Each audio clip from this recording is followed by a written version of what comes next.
Hello my dear viewers, welcome back to another video. நம்ம எல்லாருக்குமே காதல்னா என்னன்னு தெரியும். ஆனால் காதலில் எத்தனை வகைகள் இருக்குன்றது எத்தனை பேருக்கு தெரியும்? காதலில் வகைகள் இருக்கா? நீ சொல்லி தானடா எனக்கே தெரியும் அப்படின்னு சொல்லிட்டு நீங்கள் சொன்னீங்கன்னா, எஸ் மை டியர் வியூவர்ஸ், காதலில் வகைகள் இருக்குது. நம்மளோட உறவுகளின் அடிப்படையிலும், அதாவது நம்ம பேரண்ட்ஸ், நண்பர்கள், இல்லாட்டி நம்மளோட லவ்வபிள் பார்ட்னர், இந்த மாதிரி உறவுகளின் அடிப்படையிலும் அவங்க மேலே நம்ம வச்சிருக்கிற பாசத்தோட அடிப்படையிலும் காதலை 8 வகையாக பிரிச்சிருக்காங்க. யார் இப்படி பிரித்து வச்சுருக்காங்க அப்படின்னு சொல்லிட்டு பார்த்தோன்னா, பண்டைய கிரேக்கர்கள் தான் இந்த மாதிரி 2 நபர்களுக்கு இடையே இருக்கிற உறவுகளை ஆராய்ச்சி பண்ணி ஒவ்வொரு உறவுக்கும் ஒவ்வொரு விதமான காதல் இருக்குது அப்படின்னு சொல்லிட்டு பிரித்து வச்சுருக்காங்க. ஸோ இந்த வீடியோவில் நம்ம என்ன பார்க்க போகிறோம் அப்படின்னு சொல்லிட்டு பார்த்தோன்னா, இந்த மாதிரியான காதலின் 8 வகைகள் என்னென்ன அப்படின்னு சொல்லிட்டு தான் இந்த வீடியோவில் நம்ம பார்க்க போகிறோம். டைப்ஸ் ஆஃப் லவ்வை பற்றி நம்ம தெரிஞ்சுக்கிறதுக்கு முன்னாடி லவ் கேட்டலிஸ்ட்னா என்னன்னு சொல்லிட்டு நம்ம தெரிஞ்சுப்போம். கேட்டலிஸ்ட்னா ஃபர்ஸ்ட் என்னன்னு நம்ம பார்ப்போம். கேட்டலிஸ்ட்னா வினையூக்கி அப்படின்னு சொல்லிட்டு சொல்லுவாங்க. சயின்ஸ்ல எப்படி ஒரு வினையோட வேகத்தை ஒரு வினையூக்கி ஆட் பண்ணுறது மூலிமா அதிகரிக்க முடியுமோ அதே மாதிரி தான் இந்த காதல் வினையூக்கிகளும். இந்த காதல் வினையூக்கின்றது ஒவ்வொருத்தரோட உடலுக்குள்ளே இருக்கக்கூடிய ஒரு விஷயம். இது என்ன பண்ணும் அப்படின்னு சொல்லிட்டு பார்த்தோம்னா, ஒவ்வொரு ரிலேஷன்ஷிப் கூடயும் நமக்கு இருக்கிற காதலை என்ஹான்ஸ் பண்ணி அதை எக்ஸ்பீரியன்ஸ் பண்ணுறதுக்கு நமக்கு ஹெல்ப் பண்ணும் அப்படின்னு சொல்லிட்டு சொல்கிறாங்க. இதுதான் இந்த லவ் கேட்டலிஸ்டோட வேலை. ஃபார் எக்ஸாம்பிள், செல்ஃப் லவ்னா அதோட கேட்டலிஸ்டாக இருக்கிறது நம்மளோட சோல் அப்படின்னு சொல்லிட்டு சொல்கிறாங்க. At the same time affectionate love அப்படின்னா அதோட கேட்டலிஸ்டாக நம்மளோட மைண்டு வேலை செய்யுது அப்படின்னு சொல்லிட்டு சொல்கிறாங்க. ஸோ இந்த வீடியோவில் நம்ம என்ன பார்க்க போகிறோம் அப்படின்னு சொல்லிட்டு பார்த்தோம்னா, 8 டைப்ஸ் ஆஃப் லவ் கூட சேர்த்து இந்த 8 டைப்ஸ் ஆஃப் கேட்டலிஸ்ட் என்னென்ன அப்படின்றதையும் சேர்த்து பார்த்துடுவோம். காதலோடு ஸ்டார்ட் பண்ணலாம். Let's get started.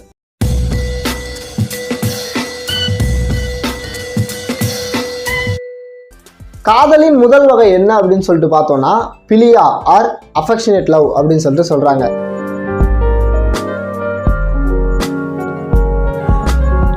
இந்த வகையான காதல் பொதுவாக நண்பர்கள் மேலேயும் ஃபேமிலி மெம்பர்ஸ் மேலேயும் தான் வரும் அப்படின்னு சொல்லிட்டு சொல்கிறாங்க. இந்த வகையான காதலில் ரொமான்ஸ்ன்றது சுத்தமாக இருக்காது. பட் அன்பு பாசன்றது ரொம்ப அதிக அளவில் இருக்கும் அப்படின்னு சொல்லிட்டு சொல்கிறாங்க. ஒத்த பண்புடையவர்கள், ஒரே மாதிரியான சிந்தனை உடையவர்கள் மேலே இந்த மாதிரியான காதல்ன்றது டக்குன்னு பற்றிக்கும் அப்படின்னு சொல்லிட்டு சொல்கிறாங்க. இந்த காதலை பொதுவாக பிரதர்லி லவ் அப்படின்னு சொல்லிட்டு சொல்லுவாங்க. இதில் ரொமான்ஸ்ன்றது சுத்தமாக இருக்கவே இருக்காது. ஸோ இந்த காதலோட வினையூக்கியா லவ் கேட்டலிஸ்டாக செயல்படுறது நம்மளோட மைண்ட் அப்படின்னு சொல்லிட்டு சொல்கிறாங்க. காதலோட 2வது வகை என்ன அப்படின்னு சொல்லிட்டு பார்த்தோன்னா, பிரக்மா லவ் ஆர் என்டியூரிங் லவ் இல்லாட்டி லாங் லாஸ்டிங் லவ் அப்படின்னு சொல்லிட்டு சொல்லுவாங்க.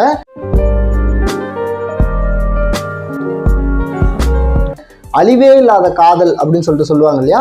ஸோ அதுதான் பொதுவாக பிரக்மா லவ் அப்படின்றது. இந்த மாதிரியான காதல் யாருக்கு நடுவில் இருக்கும் அப்படின்னு சொல்லிட்டு பார்த்தோம்னா, இது ஆரம்ப காலகட்ட ரிலேஷன்ஷிப்பில் கண்டிப்பாக இந்த பிரக்மா லவ்ன்றது இருக்காது. இது யாருக்கு நடுவில் இருக்கும் அப்படின்னு சொல்லிட்டு பார்த்தோம்னா, கல்யாணம் ஆகி பல வருடங்கள் ஒன்றா வாழ்கிற கணவன் மனைவிக்கு இடையில் இந்த மாதிரியான காதல்ன்றது இருக்கும். இந்த மாதிரியான காதலில் கணவன் மனைவி 2 பேருமே அவங்களோட ரிலேஷன்ஷிப்பை பெட்டராக கொண்டு போகிறதுக்கு ஈக்குவலான எஃபர்ட் போடுவாங்க. இந்த காதலில் பெருசாக ரொமான்ஸ் இருக்காது, பெருசாக ஃபிசிக்கல் டச்சஸ் இருக்காது. ஆனால் காதல்ன்றது மட்டும் அதிக அளவு இருக்கும். ஆரம்ப கால காதலை விட இந்த காதல் ரொம்ப அதிக அளவுக்கு இருக்கும். அவங்களுக்காக உயிரே கொடுக்கலாம் அப்படின்ற அளவுக்கு இந்த காதல்ன்றது இருக்கும். ஃபார் எக்ஸாம்பிள், யாரை சொல்லலாம் அப்படின்னு சொல்லிட்டு பார்த்தோன்னா, உங்கள் வீட்டில் இருக்கிற உங்கள் அப்பா அம்மாவே எடுத்துக்கோங்க. இப்போ அவங்களுக்கு கல்யாணம் ஆகி 30-40 வருஷங்கள் ஆகும். இப்போ அவங்க அதிகமாக உட்காந்து தனியாக பேசிக்க மாட்டாங்க, அதிகமாக வெளியே சுற்ற மாட்டாங்க, அதிகமாக கையை கோத்துட்டு நடக்க மாட்டாங்க. இந்த மாதிரி இருந்தாலும் அதிகமாக அவங்களுக்குள்ள சண்டையும் வரும். ஆனால் அப்பா இல்லாமல் அம்மாவால் வாழ முடியாது, அம்மா இல்லாமல் அப்பாவால் வாழ முடியாது. தட் இஸ் என்டியூரிங் லவ் இல்லாட்டி எவர் லாஸ்டிங் லவ் அப்படின்னு சொல்லிட்டு சொல்கிறாங்க. இந்த காதலுக்கு அழிவே இல்லைன்னு சொல்கிறாங்க. இந்த மாதிரியான காதலுக்கு காதல் வினையூக்கியா லவ் கேட்டலிஸ்டாக செயல்படுறது எது அப்படின்னு சொல்லிட்டு பார்த்தோன்னா, நம்மளோட சப்கான்ஷியஸ் மைண்ட் தான் இந்த காதலோட லவ் கேட்டலிஸ்டாக செயல்படுது அப்படின்னு சொல்லிட்டு சொல்கிறாங்க. He is my man, she is my women அப்படின்னு சொல்லிட்டு நம்மளோட சப்கான்ஷியஸ் மைண்ட்லேயே ரெஜிஸ்டர் ஆயிரும். ஸோ இதுதான் அந்த எவர் லாஸ்டிங் லவ் அப்படின்னு சொல்லிட்டு சொல்கிறாங்க. காதலில் 3வது வகை என்ன அப்படின்னு சொல்லிட்டு பார்த்தோம்னா, ஸ்டார்ஜ் ஆர் ஃபெமிலியர் லவ் அப்படின்னு சொல்லிட்டு சொல்கிறாங்க.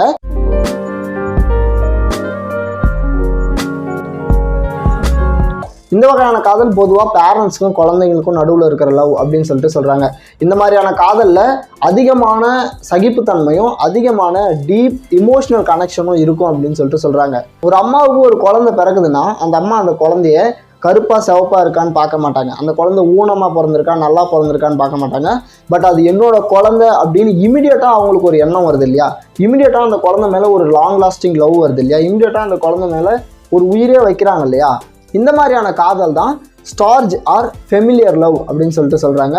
இந்த ஸ்டார்ஜ் லவ்வுக்கு லவ் கேட்டலிஸ்டாக செயல்படுறது நம்மளோட காசஸ் அப்படின்னு சொல்லிட்டு சொல்கிறாங்க. காசஸ்னால் கிரீக்கில் மெமரிஸ் அப்படின்னு சொல்லிட்டு அர்த்தமா. ஃபோர்த் டைப் ஆஃப் லவ் என்ன அப்படின்னு சொல்லிட்டு பார்த்தோம்னா ஈரோஸ் ஆர் ரொமான்டிக் லவ் அப்படின்னு சொல்லிட்டு சொல்றாங்க.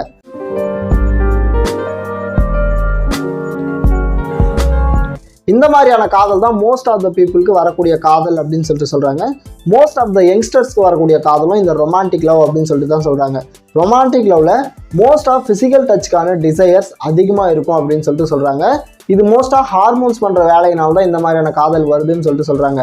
ஹார்மோன்ஸ் இந்த மாதிரியான காதலில் இருக்கும்போது நம்ம உடலில் ஒரு விதமான ஃபயரை பற்றி விடும். அந்த ஃபயர் எப்போ அணையும் அப்படின்னு சொல்லிட்டு பார்த்தோம்னா நம்மளோட லவ்வபிள் பார்ட்னர் நம்மளோட கையை பிடிக்கும் போதோ இல்லாட்டி நம்மளை ஹக் பண்ணும் போதோ இல்லாட்டி நம்மளை கிஸ் பண்ணும் போதோ தான் அந்த ஃபயர்ன்றது அடங்கும் அப்படின்னு சொல்லிட்டு சொன்னாங்க. இந்த ஃபிசிக்கல் டச்சுக்கான ஏக்கம்ன்றது இந்த ரொமான்டிக் லவ்வில் ரொம்ப அதிக அளவில் இருக்கும். இந்த மாதிரியான காதலோட வினையூக்கியாக செயல்படுறது எது அப்படின்னு சொல்லிட்டு பார்த்தோம்னா நம்மளோட ஃபிசிக்கல் பாடி இல்லாட்டி நம்மளோட ஹார்மோன்ஸ். இந்த மாதிரியான காதலில் ப்ளஷர் ஹார்மோன்ஸ் அப்படின்னு சொல்லப்படுற ஆக்சிடோஷனும் டோபமைனும் அதிக அளவில் செக்ரியேட் ஆகும் அப்படின்னு சொல்லிட்டு சொல்கிறாங்க. ஸோ இந்த மாதிரியான காதல் தான் ஈரோஸ் லவ் இல்லாட்டி ரொமான்டிக் லவ் இல்லாட்டி ஹார்மோனியல் லவ் அப்படின்னு சொல்லிட்டு சொல்கிறாங்க. ஃபிஃப்த் டைப் ஆஃப் காதல் என்ன அப்படின்னு சொல்லிட்டு பார்த்தோம்னா லூடஸ் ஆர் பிளேஃபுல் லவ் அப்படின்னு சொல்லிட்டு சொல்கிறாங்க.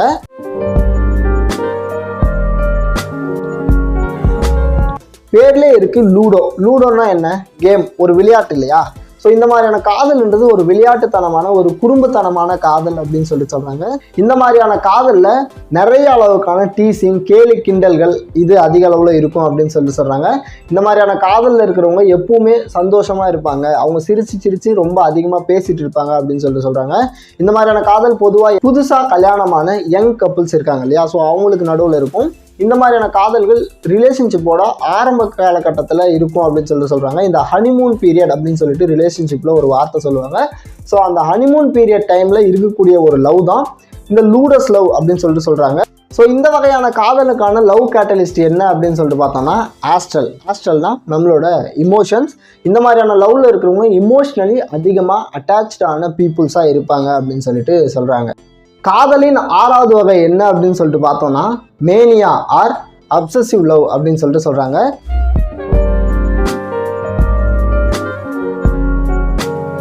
இந்த மாதிரியான காதலில் கணவன் மனைவியில் 2 பேரில் யாராவது ஒரு ஆள் தன்னோட பார்ட்னர்கிட்ட அன்புக்காக ஏங்குற மாதிரியான ஒரு நிலைமையில் இருக்கக்கூடிய ஒரு நிலை தான் இந்த அப்சசிவ் லவ் அப்படின்னு சொல்லிட்டு சொல்கிறாங்க.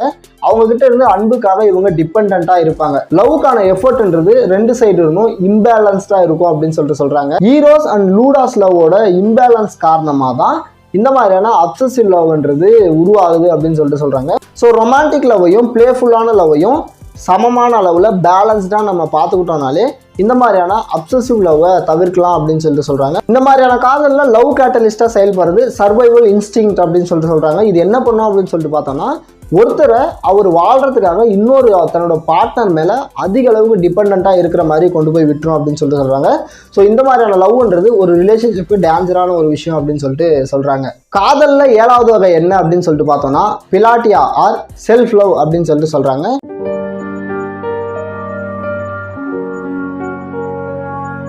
பேர்லேயே இருக்குது செல்ஃப் லவ். இந்த மாதிரியான காதல்ன்றது ஒரு நபருக்கு அவர் மேலே இருக்கக்கூடிய ஒரு பாசம் அக்கறை அன்புன்னு சொல்லிட்டு எதனாலையும் சொல்லலாம்.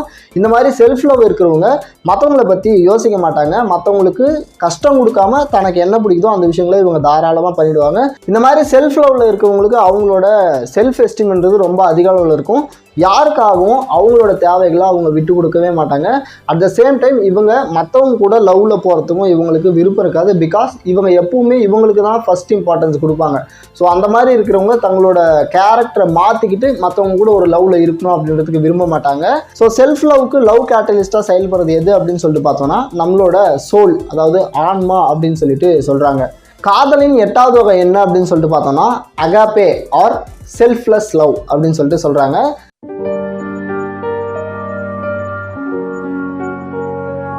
தன்னை பற்றி யோசிக்காமல் தன்னை சுற்றி இருக்கிறவங்களை பற்றி அதிக அளவில் யோசிக்கிறது தான் செல்ஃப்லெஸ் லவ்.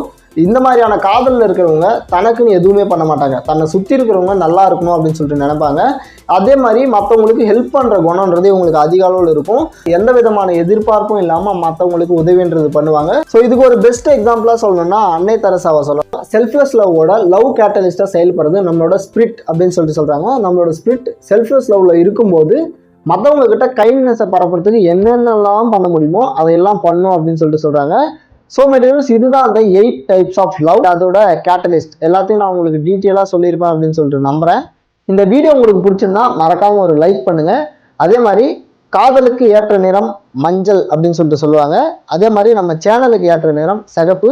ஸோ அந்த சப்ஸ்கிரைப் பட்டனை தட்டி விட்டுருங்க. மறுபடியும் இதே மாதிரி ஒரு இன்ட்ரெஸ்டிங்கான வீடியோவில் மீட் பண்ணுவோம். காதலுடன்.